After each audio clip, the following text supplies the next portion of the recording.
Interesting knit fabric here. Oh my God, I love it. All right, most important, let's try it on. Oh, damn. Look at this bad boy. Hello. So a few weeks back, I knew little about Lacoste clothing, specifically the older stuff, and I still don't know a ton. But I wanted to, because about 4 or 5 years ago, I thrifted this Lacoste wool bomber, and I really liked it, but it no longer fits me. And I also romanticize French culture, and the idea of wearing vintage French clothing immediately made me feel more cool. So the quest began, and by its end, I hoped to be armed with the sharp eye and keen sense required to spot the good stuff. But first, I needed some context. Like, how did this brand come to be? It all started in the early 20th century with a talented tennis player by the name of René Lacoste. In a time when most tennis players wore long-sleeve button-down shirts, Lacoste broke tradition and opted for a more practical, lightweight, breathable shirt, which we would today recognize as the polo shirt, ironically enough not having its true origins in the sport it's named after. Then in 1923, while in Boston, Lacoste spotted a crocodile suitcase that really tickled his fancy. Lacoste's manager, who perhaps sensed an opportunity to incentivize more competitive play, then offered to buy him the suitcase if he won his next match. Lacoste lost the match, but after playing with such tenacity and the media hype surrounding the bet, he earned the nickname the Crocodile. From then on, Lacoste would have a crocodile embroidered on his pre-game jackets. Then in 1933, Lacoste teamed up with a prominent French knitwear manufacturer to start a clothing company that incorporated the crocodile image, calling the brand La Chemise Lacoste, or the Lacoste shirt. Apparently, they are the first clothing brand to have a visible logo. Well, the brand blew up, and by the 1950s, Lacoste partnered with the US brand Izod to distribute Izod Lacoste clothes exclusively in the US, and this partnership lasted all the way up until 1993. Since, the brand has just been Lacoste, but has done many collaborations over the years with brands such as Supreme, Thrasher, The Peanuts, and the latest being Netflix. Now, with some history to help place this brand in the universe of clothes and culture, I then set out to get to know the details. So first things first, I went and did a quick Google shopping search and sorted from high to low to get an idea of the price ceiling. I noticed nothing was super expensive and repeated this switching up some search words like vintage or VNTG, and found a few expensive pieces, but not many, but did start to pick up on the different tags. I see Izod Lacoste, remember the partnership, and Chemise Lacoste. Next, I Googled Lacoste clothing looking for articles and blogs that might have some breakdown of the brand over the years. I found this one site, Vintage Fashion Guild, and it had a bunch of different labels and the dates associated. Thanks, Vintage Fashion Guild. But then I found an article titled, How to Tell If Lacoste is Vintage, Labels, Logos, and Tips from One Off Vintage, and it had a great breakdown of all the labels, and according to them, Chemise Lacoste is the highly sought after stuff. But it doesn't really elaborate why, except that it was made in the 80s and 90s, but we'll roll with it. And it also notes that any clothing with an Izod Lacoste tag predates 1993, which makes sense because that's when the partnership ended. Thanks, One Off Vintage. Now, what would all this info on dates do for us? Well, the older it is, the less likely it is to be a fake or a counterfeit, and the greater chance it'll be of decent quality, though not necessarily. So it's a start, but I'm not trying to start some ultra-specific curated collection. I just want to know how to spot the good stuff. So I had to keep digging. So then I just Googled what is the best vintage Lacoste clothing. And this article popped up from Bragg Vintage, the history of Lacoste, and it talked about how the brand blew up in the 70s and 80s due to their low price and partnership with Izod. Thanks, Bragg Vintage. Now we're getting somewhere. It seems Izod Lacoste was a relatively affordable option, perhaps explaining why Chemise Lacoste was more highly sought after. Then to a quick stop at Reddit. There is an r/Lacoste, and most of the posts seem to concern authentication.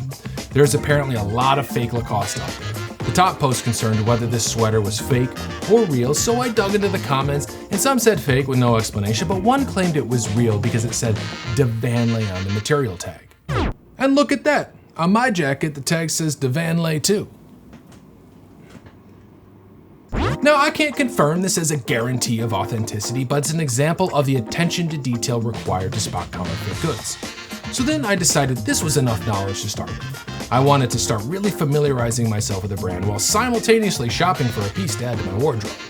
Now, this is where the real work began.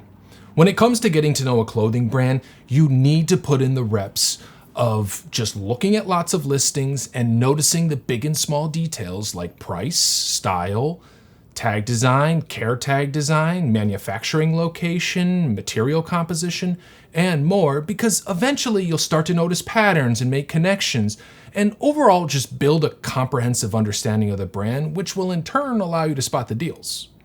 So I start by searching vintage Lacoste, then Lacoste chemise, and then Izod Lacoste, always sorting from high to low, and I started to notice some patterns. Yes, polo shirts abounded, but there were some other common styles that seemed to be vintage Lacoste bread and butter, including cricket/tennis sweaters, usually from Izod Lacoste, cardigans, and unique geometric pattern knit sweaters. I also noticed a lot of sweaters made of 100% acrylic, also mostly from Izod Lacoste. Decided to steer clear of those. 100% synthetic or majority synthetic material has its place, but not when it comes to a casual sweater in my opinion. But my overall impression of older Lacoste was just a chic, fun, playful, preppy brand that I really liked. And as I continued to scan and search more, I came to agree with that blog post saying that chemise Lacoste was the stuff. They seemed to use more natural fibers, and the designs just seemed to have a certain je ne sais quoi to them. I mean, it is a French brand, often made in France, and not designed specifically for the US consumer. So I narrowed my search to just chemise Lacoste, and I started to key in on two unique styles, and that was their velour shirts and interesting knit sweaters. Another bomber jacket would just have to wait. I spotted this velour shirt and was like, this is it, and it's an XL. I mean, Lacoste made retro versions of these green velour shirts, which speaks to their allure. But I was worried it fit just a bit too short. Sadly, I had to move on. Next day, I had this interesting squirrel knit sweater, right up my alley, size 6 or US XL, and the measurements looked to work for me. Fabric is majority wool and the sweater looked legit, and hey look, de Van Lay. So the only thing holding me back was the price. Not sure I was ready to drop over $200 for this sweater. Plus the seller is in Italy, so a steep shipping cost is baked into the deal. So I decided to search for more reasonable options and found this sweater. I was initially drawn to the light sage green color, a color fairly flattering for my complexion, I think, and the roomy fit, but upon closer inspection, I noticed this unique knit pattern which further piqued my interest. And it's 100% wool, and the measurements looked good, and the price was reasonable, and it became a solid contender. There is a little repair apparently, barely noticeable in the photos, but I don't shy away from repairs. Now it was time to make a decision. So I said, let's shoot for both. Now, I don't believe you can buy yourself to happiness, and definitely don't advocate excess consumerism, but hear me out. Now, the light green sweater was a decent deal, and I felt it had a place in my wardrobe as a staple piece. Now, the squirrel sweater, in all honesty, was a bit overpriced, but we're making TV here, and it's a squirrel sweater. First, I asked the light green sweater to confirm some measurements, and I quickly heard back and concluded the sweater should fit, and we agreed upon a price of $56 with shipping. Simultaneously, I was able to strike a deal of $175 with shipping for the squirrel sweater, still a bit overpriced, but so it goes, and now it was time to just wait.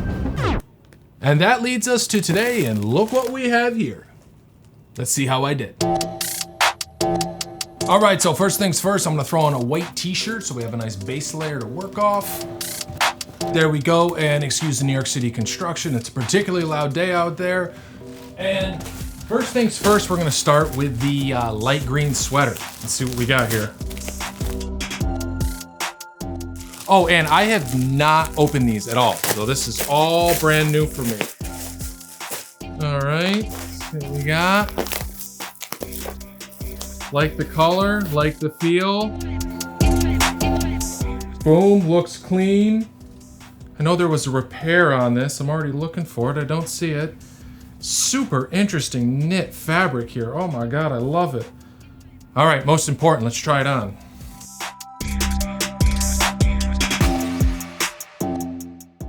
All right, not bad, not bad. It's got a tight waistband, which is different, but I don't necessarily hate it. Length's decent, arms are decent. Winner, winner, chicken dinner, right? I think so. So far, yes. It's clean, it feels really interesting. It's nice and light, that's one thing I like about it, because nowadays heavy knit sweaters, I just don't seem to have a chance to wear them because you can only really wear them outside, it's too hot inside. But here, take a look. All right, so far 1 for 2. Now, this is what we're waiting from, straight from Italy. The squirrel sweater. Oh, damn. Oh, look at this bad boy. Hello. Okay, first impressions, like the weight, not too heavy. Colors look great, looks like it's in great shape. Definitely hasn't been shrunk or dried. You can tell by the feel of the material. But most importantly, all right. I mean, it's a squirrel sweater. How can I not have a squirrel sweater?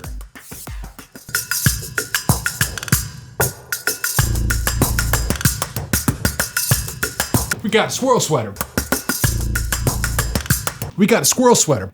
Okay, so 2 for 2. I like them.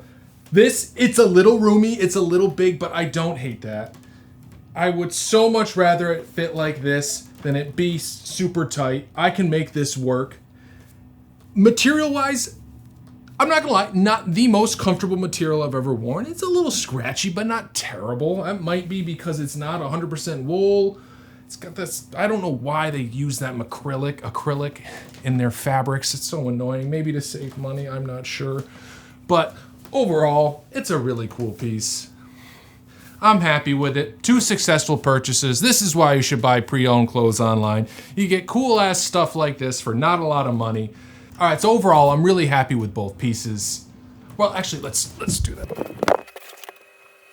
All right, so overall, I'm really happy with both pieces. I'm not gonna lie, I still have this slightly lingering fear of counterfeits and things being fake, and it's just really tricky to tell sometimes. So I believe these are real. If someone thinks these are fake, please describe it in the comment section. I hope we can inform consumers about things being real and fake. But overall, it's been a good experience, and I'm really excited to learn more about old Lacoste clothing and add some more unique pieces to my wardrobe. And I hope you've learned something about how to go about learning about a brand, getting to know it, some of the precautions you might have to take, and also some of the treasures that you can find. I mean, come on. We got a squirrel sweater. Thanks for tuning in to Coyote Sharp, and have a great day.